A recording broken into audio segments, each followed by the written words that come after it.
سلام تان هبلنا تخطاتلتي أخسماوين مرة خبحفاش AMN نزي ساعت زت سنادو زيناتاتنهو فلما أرأست زينا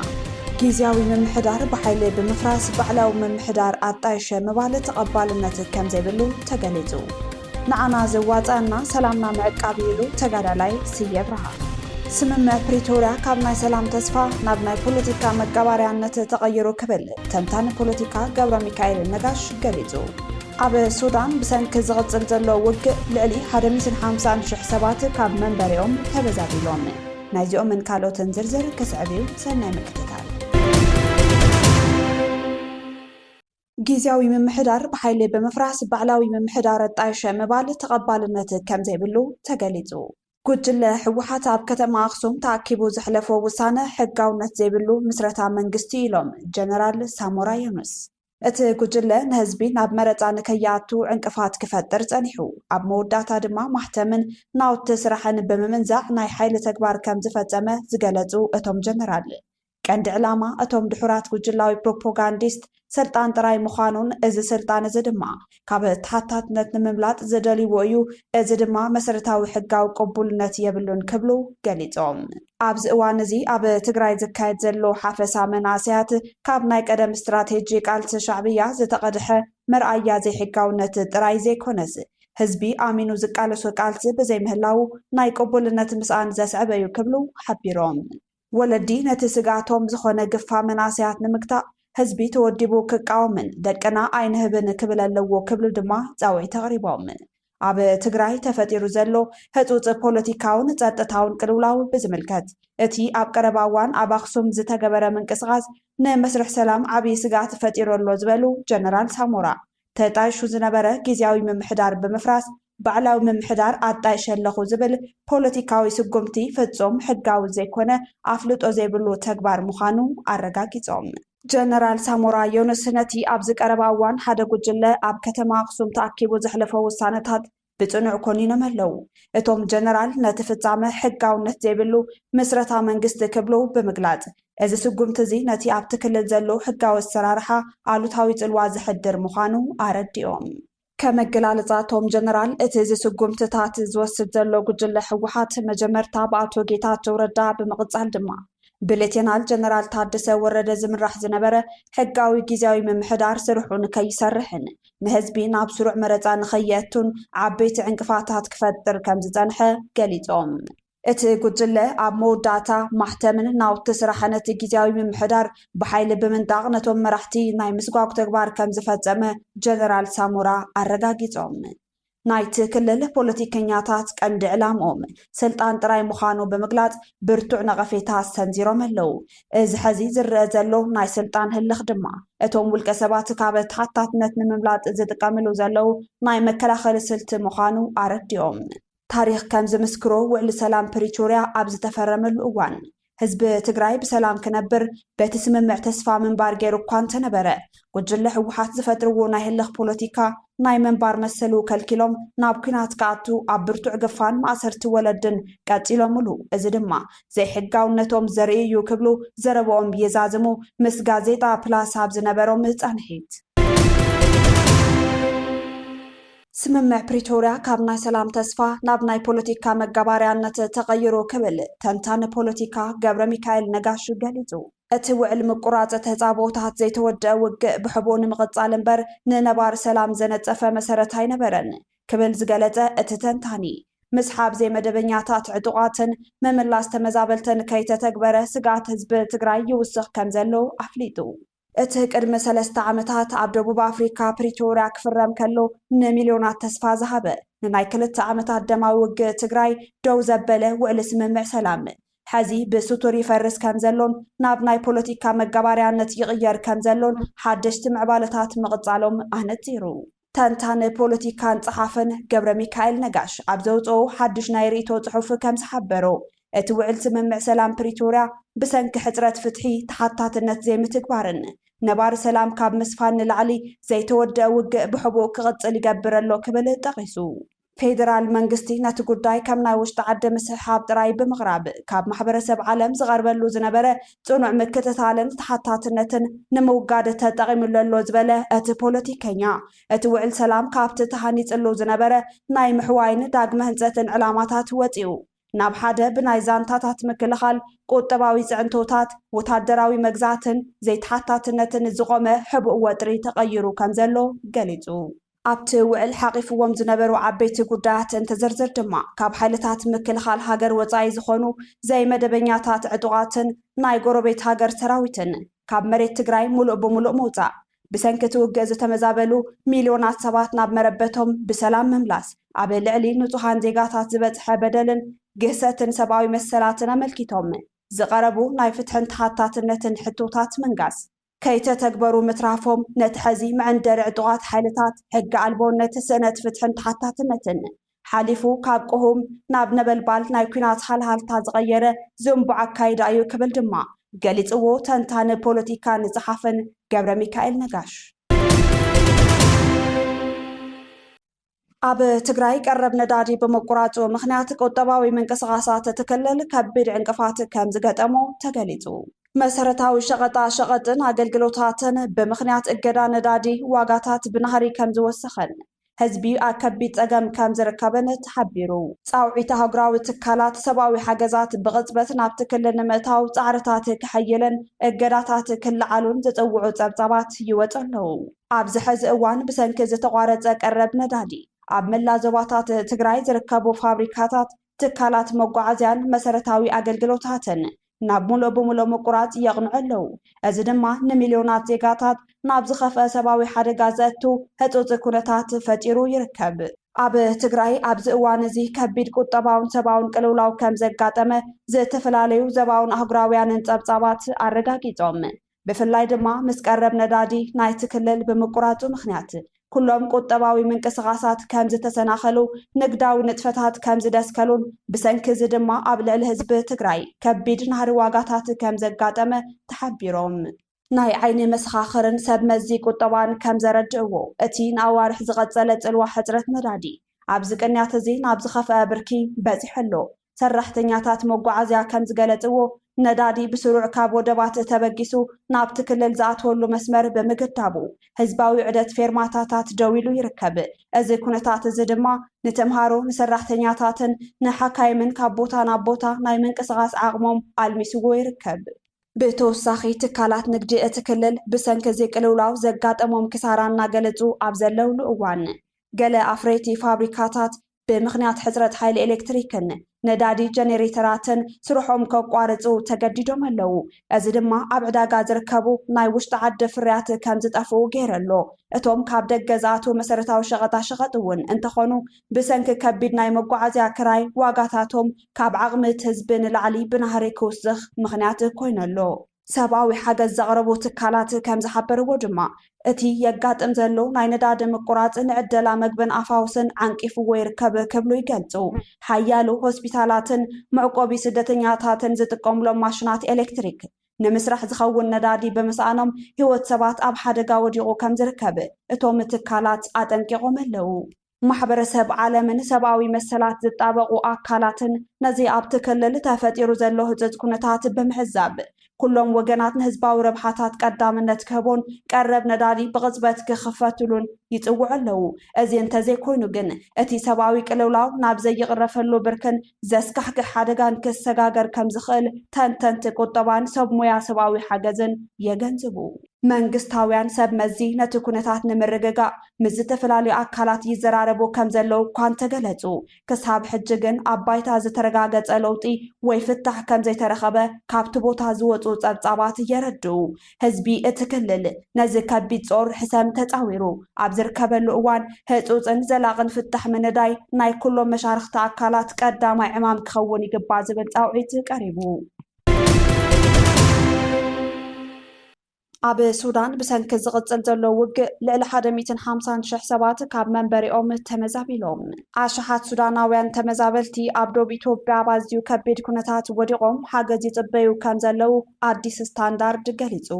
ማሕበራዊ ትካላት ሲቪል ኣብቲ ዞባ ህፁፅ ናይ መግብን ማይን ሰብኣዊ ሓገዝ እንተዘይቀሪቡ ጥሜት ከጋጠም ምዃኑ ኣጠንቂቖም ኣብዚ ሕዚ እዋን ኣብ መንጎ ዶባት ሱዳንን ኢትዮጵያን ኣማይታ ሽሓት ንጹሃን ዜጋታት ሱዳን ህይወቶም ንምድሓን ኣብ ትሕቲ ፀሓይን ቁርን ይሳቀዩ ከም ዘለው እንትግለጽ ኣብ ደቡባዊ ዞባ ቡሉ ናይል ኣብ መንጎ ሓይልታት ምክልኻል ሱዳንን ተሓባበርቶምን ብወገን ፈጣን ደገፍ ሓይልታትን ዕጡቓት ምንቅስቓስ ሓርነት ህዝቢ ሱዳን ሰሜንን ዝቕጽል ዘሎ ሓያል ውግእ ልዕሊ 150,000 ሰባት ካብ መንበሪኦም ከም ዝተመዛበሉ ተገሊጹ እዞም ተመዛበልቲ ዜጋታት ብፍላይ ኣብ ከባቢ ዶብ ኢትዮጵያ ኣብ ኣዝዩ ከቢድ ናይ ጥሜትን ሕፅረት ቀረባትን ኩነታት ከም ዝርከቡ ናይ ሲቪል ማሕበራት ተጣባቕቲ ኣጠንቂቖም ኣለው ኣብ መወዳእታ ንዓና ዘዋፃና ሰላምና ምዕቃብ ኢሉ ተጋዳላይ ስየ ብርሃ ሰላም ልዕሊ ኩሉ እዩ ንዓና ዘዋፃና ሰላምና ምዕቃብ እዩ ብምባል ወግዑ ዝጀመረ ተጋዳላይ ስየ ብርሃ ኣብ መንጎ ኣዲስ ኣበባን ኣስመራን ዝለዓል ግጭት ንትግራይ ዓውደ ኩናት ዝገብርን ናብ ከቢድ ፀገም ዘሳጥሕ እዩ ክብል ምስ ኣክሱማውያን ሚድያ መደብ ትግራይ ብውነ ኣብ ዝነበረው ፃንሒት ተዛሪቡ ጂኦ ስትራቴጂክ ፖዚሽና ኣብ መንጎ ኣዲስ ኣበባ ናብ መንጎ ኣስመራ ናብ ዝህሉ ግጭት ፍሉይ ቦታ እዩ ዝህባ ናብ ኤርትራ ዝመጽእ ነገር እውን ንትግራይ ረጊጹ ይኸይድ ካብ ኣዲስ ኣበባ ዝመጽእ እውን ንትግራይ ረጊጹ ይኸይድ መንጠቕጠቕ ኢና ክንከውን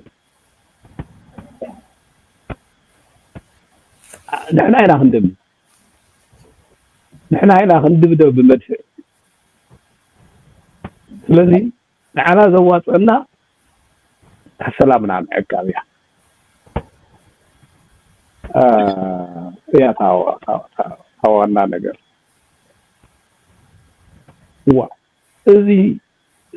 ሒዝካ እዚ ጨቢጥካ ሒዝካ ኣብዚ ተደጊፍካ ክንዲ ዝኸኣለት ኣቮይድ ትገብሮ ትደም ተሳት ፀባ ድሓር ምናልባት ናይ ንቋጣጠሩን ደፊኦም ክመፁ ሓዲኦም ክኸቡልና ይኽእሉ እዮም ኣብዚ እውን እንተመፀ ብመድፍዕ መኒበና እንታይ የምፀልና ዘይኮነ ብናይ ባዕልና ናይ ትግራይ ረብሓ ሰላምና ብምዕቃብ አንጻር ሕውየትና ብምርጋፅ አንጻር ህላወና ብምዕቃብ አንጻር ኢና ክንሪኦ ዘለና ማተርያል ኣይኮነን ሽዑር ኢና ነብሎ ንውስን ሻወይ ግን ኣፍታ ሰላምና ክንፀንሕ ነብል ናበይ ንኸይድ ግን ማኣዝ ንኸይድ ግን ኣምቢግስ ኮይና ንፃ ዓዘፍ ዘፈይ ንብል ከምዚኦም ዘሎ ነገራት ሱቅ ኢልካ ምፅና ኣብ ከብድኻ ንሓን እቲ ግዜ እንትኸውን ተሎ ተገዲድካ ተውፅኦ ይኸውን ማለት እዩ ስትራቴጂክ ኣምቢኩቲ ዝበልክዎ እዚ እዩ ህወሓት ብዝፈጠሮ ፖለቲካዊ ብልሽውና ስዒቡ ናይ ትግራይ ፖለቲካ ኢሉ እውን ፀጥታ ተዘሪጉሎ ዝበለ ተጋዳላይ ስየ ብርሃ ብፍላይ ድማ ይብል ኣብ ስምምዕ ፕሪቶርያ ዓብይ ተስፋ ነይሩና ካባቶም ኣብ ትግራይ ቀዋሚ መንግስቲ ክህልው ተመዛበልቲ ወገናት ናብ መረበቶም ክምለሱ ዝብሉን ካልኦትን ተስፋታት ነይሩና ክብል ተሰሚዑሎ እቲ ኣብ ህወሓት ኣጂሉ ዝፀንሐ ፖለቲካዊ ብልሽውና ናይ ትግራይ ፖለቲካ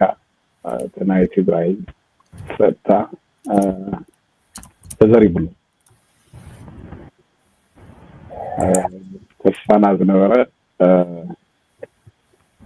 ፕሪቶርያ እናሒዝና ንባዕልና ኮንሰልቴት ጌርና ዝሰርሕ ጠንካራ መንግስቲ ክህልወና ሰራዊትና እውን መሊስና ኣደራጂና ዲሞቢላይዝ ዝኸውን ዲሞቢላይዝ እናገበርና ግን ብዙሕ ነገራት ቀጥታት ክትሕዝ ተፈናቐለ ህዝብና እውን ናብ መረበቱ ክምለስ ዝብል ተፅዊት ነይሩ ግን ከምቱ ትሪእዎ ዘለኹም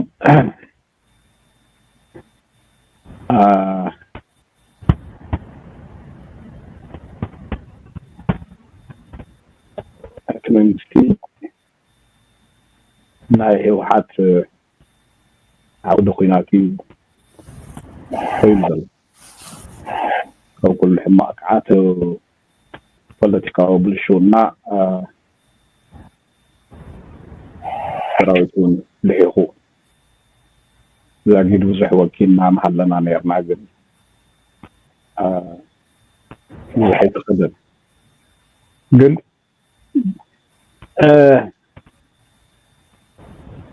السعي مطراج خزوون باتزر لقزة بزح مسرح يكالي وندحر مردات فتيو زنينا منقستي زنينا عبا واديتنا منقست خوون كنقبر التخيلنا زي كحا ناي قدامنت غيرنا انت سرعنايو نبعلنا كافز مثلنا بارك توصلنا درجة نمثل يخلنا ايو ተጋዳላይ ስዬ አብርሃ እንትቕፅል በቲ ሕዚ ዘሎ ኩነታት ተደናጊፅና ናይ ዓቕሊ ፅበት ውሳነ ክንወስን የብልናን ከምኡ እውን ምኽንያት ምፍራስ ውዕል ፕሪቶርያ ንከይንኸውን ንፅዓር ክብል ተላቢዩ ኣሰላልፋ ናይ ሓይልታት ርኢኻ ከምዚ ክንከብር ንኽእና ከምዚ ክንከብር ንኽእና ዓቕምኻ ጋኒንካ ምርኣይ ቀልጢፍካ በጭርቕርቕ ምባል ኣይወሰን እንደተባለ መንግስትና ነበር ተቃለ حسابنا نتمر نوادت كنستغال سكيورتي عقمنا نم عراريو تطور حساب الثورة أو نشتري كنا بزح مساحين كان already نقرات فلازرلو ثم زي خبز زغل عين شوف ناي عقلة البات كستاي عين خيت نفرح بريطانيا مخنيات كون فترة ما يبلنا على ما متوضع هوا سمعنا الله تنا زي أنا مدرخنا دحرك نزارون نقل مدرخنا ياكل زي أدربينا ناب كاليتاتا كنعطو كنشاخول يبلنا انترناشنال يا أفلوت أستو هوايا وحسنة وانتنا هي حرون تملكنا نابا أبيت كنمد عدل يبناي ኣብ መወዳእታ ካብ ሰላም ናብ ኩናት ምኻድ ከቢድ እዩ ብምኽንያት ሕወሓት ዝፈጠሮ ፀገም ዕድላት ከይተጠቐምናሎም ተሪፍና ኢና ሕዚ እውን ንሰላም ዕድል ንሃበ ክብል ተጋዳላይ ስዬ አብርሃ መልእኽቶም መሓላሊፉ ብዙሓት ነገራት ተፈፀሙ ነይሩ ቶም ዘይፍፀሙ እውን መፈለጥና እዮም ቁርስና መፈለጥና ብምኽንያት ሕወሓት ዝፈጠሮ ሽግር ግን ኣብ ምሕደራ ባይደን እናሃለወት ኣሜሪካ نتوعل زنبرة سنة يدقف كي تتقمنا له حليفي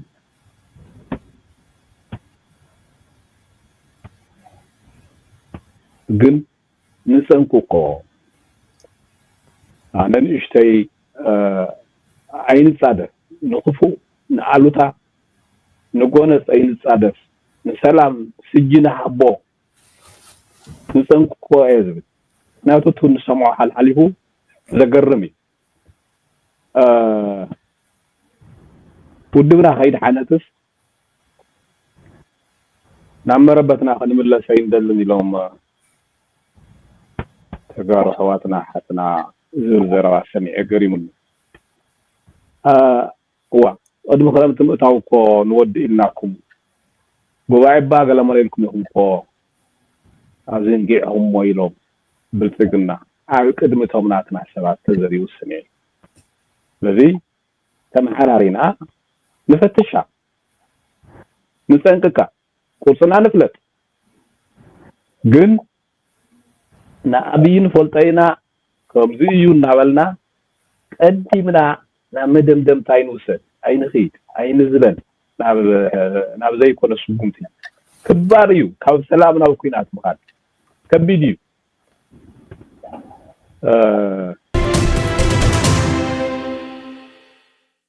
ካብ ኣክሱማውያን መራኸቢ ሓፋሽ ናይ ዝዕለት ዜናታት ክትከታተሉ ፀኒሕኩም ንምክትታልኩም ነመስግን ብዝተረፉ መደባትና ሰናይ ግዜ